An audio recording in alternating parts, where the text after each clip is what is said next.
J'ai changé de décor parce que ma chambre est un véritable bordel, donc ne vous laissez pas désarçonner par ce magnifique décor.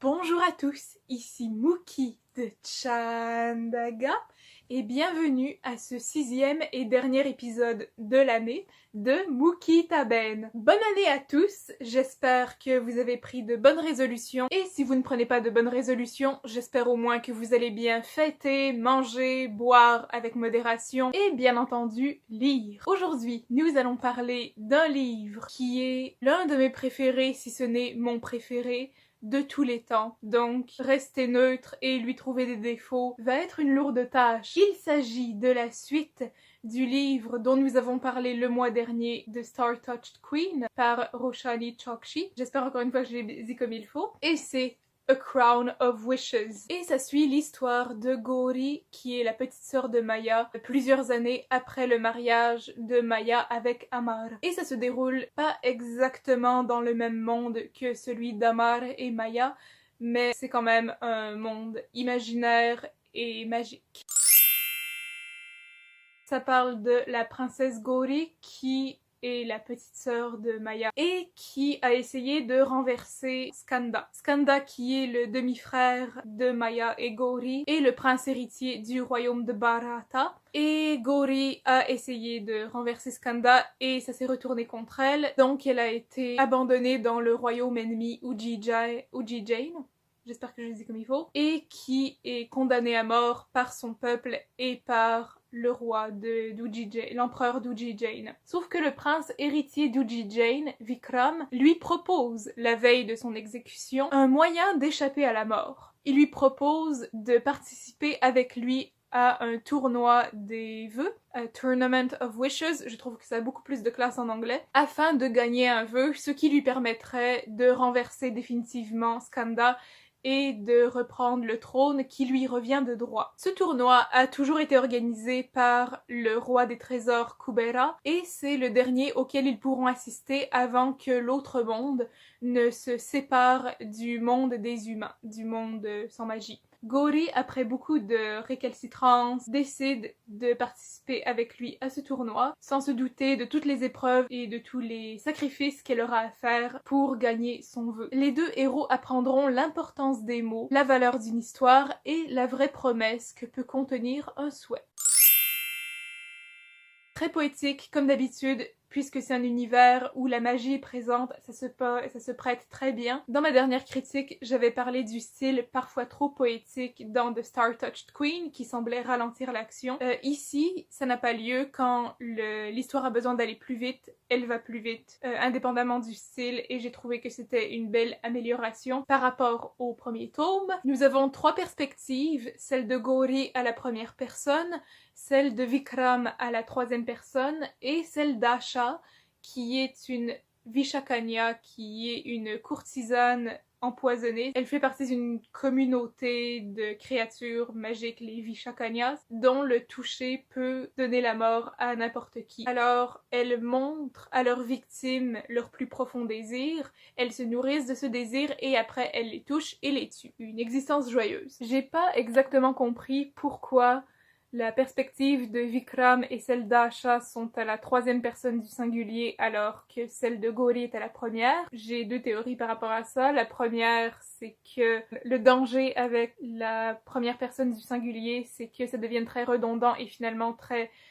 égocentrique. Ma 2e théorie, c'était pour ne pas que le lecteur confonde tous les personnages et toutes les perspectives, même si c'est écrit au début de chaque chapitre, c'est la perspective de qui. Finalement, je crois que c'est juste un choix littéraire que je respecte beaucoup, puisque j'ai déjà lu des romans qui échangeaient de perspective mais sans dire c'était la perspective de qui, et ça, c'est très dangereux. Parlant de personnages et de perspectives, je veux vous révéler à quel point j'aime Gauri. Je l'adore. C'est un personnage badass. Elle est violente et impulsive, mais c'est aussi une fille très sensible qui a décidé de jouer le jeu politique de son frère sans se rendre compte de tout le mal qu'elle faisait en essayant de protéger les gens, c'est-à-dire qu'elle n'est pas immaculée, blanche comme neige, elle n'est pas non plus... comment dire, elle ne rejette pas non plus tous les aspects de sa féminité, ce n'est pas un garçon manqué. Au contraire, elle a appris à se servir du maquillage comme d'une arme ou comme une armure. Bref, l'évolution de Gauri est géniale, elle pense toujours qu'elle a raison pour finalement se rendre compte qu'elle avait tort. Et c'est une guerrière, elle est stratège, mais elle n'est pas nécessairement sage. Vikram, je l'aime beaucoup aussi pour une raison un peu étrange, parce qu'il porte le nom d'un acteur tamil que j'admire beaucoup, donc c'est des points bonus. Et je trouve que Vikram complète à merveille Gauri. Il est plus sage, plus posé, plus calme. Il a un tour avec les mots, c'est du génie. Son personnage est tellement bien écrit, il est très éloquent, il est plein d'esprit et il connaît sa valeur, mais il sait que personne d'autre ne connaît sa valeur. Et j'aime qu'il soit optimiste et confiant par rapport à Gauri qui est toujours paranoïaque et méfiante et pessimiste. J'ai pris l'habitude de voir ces traits de caractère à l'opposé, c'est-à-dire que l'homme est le pessimiste et la femme l'optimiste. C'est rafraîchissant de voir que ces caractéristiques ne sont pas spécifiques à un genre. Et Asha, la Vishakanya, j'ai oublié de vous le dire, concernant le style et la mise en page, le livre est séparé en 3 parties. Toute la première partie ne se concentre que sur Gauri et Vikram, et dans la deuxième partie, on commence avec Asha. Et puisque ça nous coupe de nos personnages principaux, au début, je n'aimais pas Asha, juste parce qu'elle me coupait des 2 autres héros, et finalement je me suis rendu compte que ces 3 personnages principaux représentent 3 différentes facettes du désir. Gauri veut quelque chose qui lui a été arraché, Vikram veut une chose qu'il sait à portée de main mais qu'il n'est jamais sûr de pouvoir obtenir, Asha désire quelque chose qu'elle ne pourra jamais obtenir, à moins de participer au tournoi. 3 personnages donc auxquels on peut s'identifier dépendamment de quelle situation se rapporte le plus à notre personnalité et à notre propre vécu. Et c'est très astucieux. Asha donc, qui finalement est vraiment mignonne, elle est très curieuse, elle veut tout goûter, elle veut tout ressentir, elle veut vivre comme les humains parce que les Vishakanya à l'origine étaient des humaines qui ont été transformées en ces courtisanes empoisonnées. Vish signifie poison et Kanya signifie jeune fille ou peut parfois désigner une vierge en sanskrit. Alors Visha Kanya, femme empoisonnée, jeune fille, poison. Je connais des mots. Et j'aimais beaucoup son innocence par rapport au monde des humains et aussi son désir d'aider. Donc elle ne reste pas dans son coin en train de geindre sur le fait qu'elle ne pourra jamais accéder à ce qu'elle désire. Elle prend quand même des initiatives. Il y a beaucoup de personnages secondaires que je vais me contenter de mentionner brièvement. The Nameless, qui sont 3 sœurs à la recherche de leur 4e sœur et qui essaient d'honorer sa mort. The Kapila River et son consort The Serpent King, que Vikram et Gauri vont rencontrer parce qu'ils veulent tous les 2 sortir vivants de l'autre monde, qui est l'un des enjeux du tournoi. Obtenir le vœu n'est pas le seul but des héros, ce qui est très intéressant à suivre. Maya et Amar, qui sont les 2 personnages principaux du premier tome, font une apparition! J'étais très contente de les revoir. Et il y a aussi l'apparition du cheval carnivore dont le nom m'échappe pour l'instant, mais que vous pouvez retrouver dans ma critique du premier tome. Et un Vetala qui est un cadavre parlant, qui est le premier allié dans la quête de Vikram et de Gauri. Et toutes les histoires de tous les personnages secondaires et des personnages principaux et des personnages du premier tome sont liées. Mais ça, je vais y revenir. Comme dans The Star-Touched Queen, on ne connaît pas tout l'univers, on ne connaît pas toutes ses règles, donc c'est sans cesse une nouvelle surprise. On ne sait pas vraiment qu'est-ce qui va arriver à chaque page. J'ai aimé que ce soit Gauri, encore une fois, qui assume un rôle traditionnellement masculin, celui de la guerrière, stratège, pessimiste, mais j'ai trouvé que l'histoire des Nameless et du roi serpent, de Serpent King, étaient les moins intéressantes. Même si toutes les histoires sont reliées, j'ai trouvé que c'était celle qui avait le moins d'impact finalement sur l'intrigue principale. Parce que finalement, Vikram et Gauri perdent du temps en contactant le Serpent King et en essayant de lui voler du venin pour des raisons que vous découvrirez. Et je sais que ça porte un message, il faut croire les 2 côtés d'une histoire et une version d'une histoire n'est pas l'entière vérité, et aussi que ce n'est pas parce que vous êtes immortel que vous êtes heureux, plein de messages comme ça, mais au final, dans la conclusion, leur impact est assez minime. Donc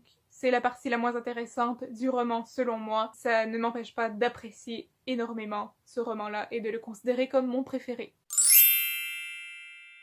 L'histoire est super bien ficelée, tous les morceaux sont connectés, toutes les histoires sont reliées, donc il faut peut-être le relire 1 ou 2 fois avant de tout comprendre. Par exemple, dans ma première lecture, je n'avais pas compris pourquoi Vikram était accusé d'avoir volé une pomme, même si on découvre plus tard pourquoi. Et c'est juste à ma deuxième lecture que j'ai commencé à faire des liens parce que quand il est accusé d'avoir volé une pomme, ce n'est pas un crime qu'il a commis, c'est un crime qu'il va commettre et on va vite comprendre pourquoi. Bah vite, dans 100 pages, 100 pages plus loin. Par contre, je n'ai pas encore compris pourquoi c'était le dernier tournoi. Je sais qu'ils en parlent à la fin, mais pour être honnête avec vous, je viens de finir le livre, alors j'ai pas encore procédé toute l'histoire. Peut-être qu'il faudra le relire une 3e fois. Et je ne m'en plains pas. En bref, il y a plein d'aventures super captivantes, plein de péripéties, et il y a aussi de vrais prix à payer. Les héros ont vraiment quelque chose à perdre et ils perdent quelque chose. Ils doivent faire des sacrifices, ils doivent faire des choix, faire confiance à leur instinct. Et ce sont toutes des leçons qu'ils apprennent à un très jeune âge, à 18 ans. J'aurais aimé avoir autant de leçons à 18 ans. C'est le roman que j'aurais aimé écrire, honnêtement.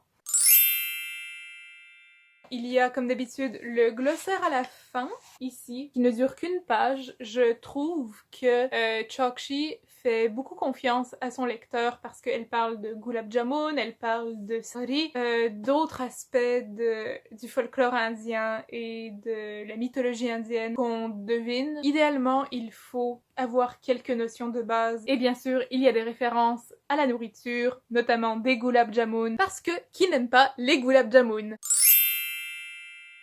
J'adore la page couverture, je l'aime tellement. J'ai acheté ce livre juste pour la page couverture initialement parce qu'il y avait un cheval et parce qu'il y avait une très jolie robe et parce que le titre est très attirant en fait. J'aime le concept de A Crown of Wishes parce que il n'y a pas physiquement ou symboliquement de Crown of Wishes dans le livre, mais on comprend entre les lignes pourquoi ça s'appelle A Crown of Wishes. C'est l'un de mes livres préférés à vie. Très peu de livres dans ma vie ont égalé un tel engouement. Je comprends si vous ne l'aimez pas, mais vous avez besoin d'avoir des arguments très solides. Vous devez lire The Star-Touched Queen avant de lire A Crown of Wishes. Les deux se tiennent bien parce que A Crown of Wishes n'est pas nécessairement une suite, mais puisque je l'ai lu, j'ai lu celui-ci avant. Il y avait certains aspects que je ne comprenais pas, notamment l'apparition de Maya et pourquoi Amar refuse de voir Gauri. Ça c'est un aspect que je n'avais pas compris au début et que j'ai mieux compris après cette lecture-là. En bref, vous allez mieux comprendre certains aspects si vous le lisez dans le bon ordre. Ne faites pas comme moi. Et c'est ce qui conclut le dernier épisode de Mookie Taben de cette année. J'espère que vous avez apprécié ces 6 premiers épisodes. Je ne sais pas encore si je vais continuer en 2019, probablement jusqu'en juillet 2019 si tout va bien. Nous ne savons pas encore ce qu'il adviendra de Chandaga. Il y a des bonnes choses, mais il y a certains projets sur lesquels on veut plus se concentrer. Si vous avez des suggestions de livres à me partager, n'hésitez pas à laisser un commentaire sous la vidéo ou à m'écrire à chandagabollywood@gmail.com. Nous avons Facebook, Twitter, Instagram, un blog pour les traductions, Bodyshake. Si vous avez apprécié cette vidéo, n'hésitez pas à vous abonner et à cliquer sur la cloche pour ne rien manquer de nos nouvelles vidéos. Nous postons de nouvelles vidéos aussi régulièrement que possible. Et surtout, n'hésitez pas à liker, commenter et partager. Sur ce, c'était Mookie de Chandaga. Et merci d'avoir assisté à ce dernier épisode de l'année de Mookie Taben.